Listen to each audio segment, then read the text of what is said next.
Good afternoon. My name is Melvin Johnson. I'm going to be covering the closed reading strategy and its effective implementation.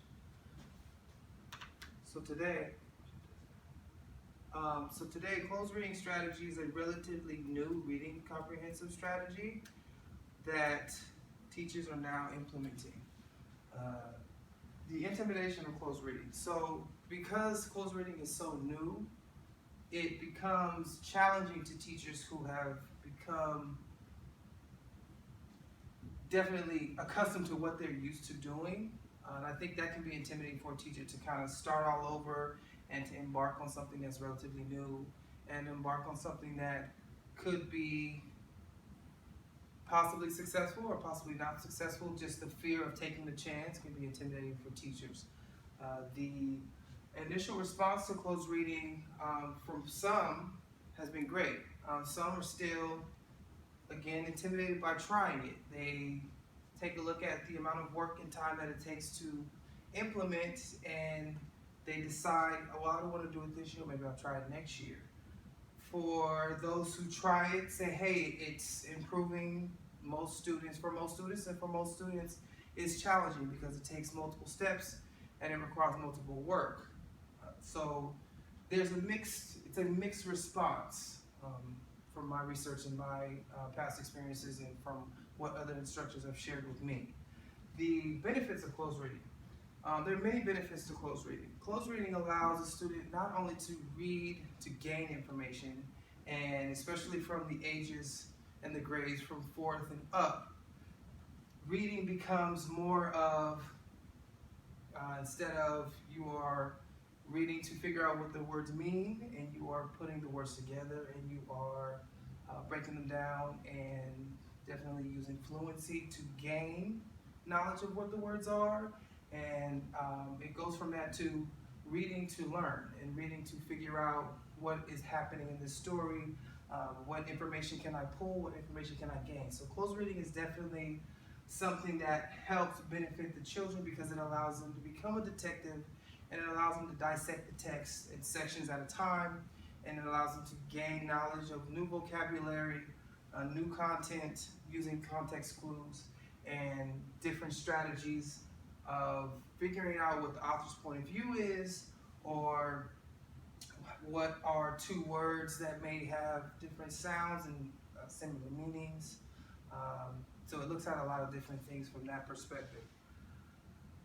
So the 12 steps of closed reading. I decided to embark on 12 steps that I felt were important for closed reading. So number 1 states, don't worry about getting the steps down correctly at first. So because it's something that's so new, there's so many different versions and different ways to apply closed reading.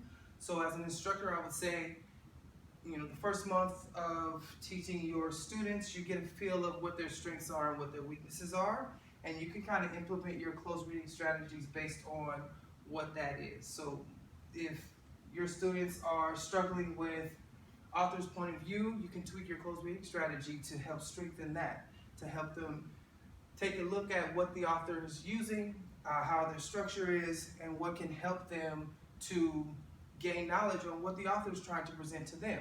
So it all depends on what your students' strengths are. So for example, if non-fictional text is something that they struggle with, you can definitely set up a closed reading key and a closed reading strategy for non-fictional, which highlights different things like headings, subheadings, topic sentences, vocabulary, dates and numbers. So don't worry about the steps and how they're done, and that it needs to be done correctly, because it allows the students to write down what they need, take notes, and rely on their own work to use quality closed reading strategies for the text. Number 2, make sure that the text is challenging enough for students' needs. Closed reading strategy requires them to investigate the text, so they have to dig deeper. They have to understand that the text is something challenging so that they can. So if it's something simple for them, or they can read through and they understand what it means, and they know the ins and outs of the text, the author's purpose, they know who the characters are automatically, they can read through the dialogue. If it's very simple, there's no need for them to dissect it. There's no need for them to investigate anything because they already have it down. They can read it through once and they can answer all of the reading comprehension questions without any issues. So you want to make sure that the text is challenging enough for them to have to use some critical thinking, rely on their closed reading steps to unpack and digest the text properly. Number 3, Lexile scores do not take all the reading skills into account. So the Lexile scores are speaking with fluency, how fast they can read, but is it really looking at their comprehension skills? So earlier, briefly, I mentioned that 4th and 5th grade, they start to read for comprehensional skills. They're dabbling now into non-fictional texts, they're dabbling into social studies and science a little bit more. So for them to be able to read it really fast is not going to help them. The comprehension is what's going to help strengthen their knowledge and what they know as far as the content area. So for them, the Lexile score is really not what we're focused on as far as the closed reading strategy. Number 4 speaks about say no to pre-reading activities. So closed reading focus is the text. So pre-reading is not the same as a closed reading strategy. So when you pre-read, it's asking a lot of questions that you're going to answer in the closed reading strategy and the steps that are involved in the closed reading strategy. So you want to read it through the first time to get familiar, and then you're going to start your annotation process. You're going to start your note-taking process on the second time around. So there's not a pre-reading strategy or a pre-reading step for closed reading. Number 5, annotation is key. So explaining annotating. So anytime you're annotating, you're including your notes. So what you're doing is you are going to be jotting down things that you need. You're going to be relying on a key, which we'll go over in the example section after the steps. The key and your annotating is what's going to help. Now, there are different ways to doing this, which is why it's okay to kind of create your own based on your students' strengths and needs. What you want to do, you want to definitely remind the students to trust the process. Whatever steps that you implement for your students, you want to remind them that they have to trust what they're doing. They have to rely on their work to help assist them with their question answering, their reading comprehension results. So discussion is important.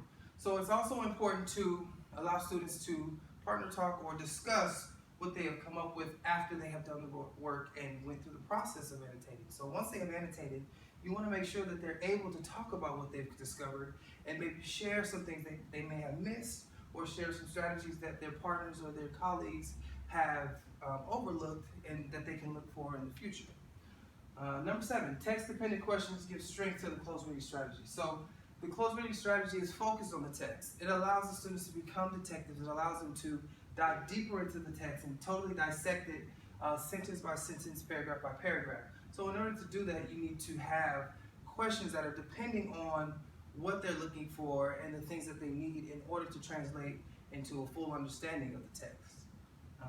Making connections, number 8, making connections to self builds a better understanding of the text. So number 7 and number 8 are relying on each other. So while you're talking about these questions and while you're discussing the importance of what you're speaking about, you want to make sure that the students, when partner talking, that they can relate. So there are things in non-fictional that students can relate to in social studies and in science, because science is all around us, and when you're speaking about biology, it's about them. It's about how their body functions. So when you start to use closed reading strategies on non-fictional text, these things become real to them, and it allows them to have a better understanding of the text because they can make connections with themselves and what's happening around them. Number 9, build toward gradual independence. Learn the key. It takes repetition and it takes a lot of, again, trusting the process, but once they learn the key and they learn how to use the key to their advantage, it becomes second nature to them. And once it becomes second nature to them, they're able to create notes, and it makes them better note takers, so that when they become older and they become college students and they have to rely on their quality notes, it becomes an advantage to them rather than a disadvantage. So building towards gradual independence, learning to create your own solid, effective notes, using the key is definitely a helpful tool to their closed reading strategy. Number 10, closed read non-traditional text. So you want to allow them to use different genres of text. You want them to allow You want to allow them to explore in newspaper articles and magazines and different types of short poems, long poems. You want them to be able to become versatile in their closed reading strategies so that they can master them, so that they can use them in any type of situation where they need to understand what they're reading. Number 11, you want to instill pride in what the students have done. So again, you want them to trust the process. You want them to be proud of what they've done. You want them to be able to rely on what they're doing so that they can use it in the future and so that they can have a full understanding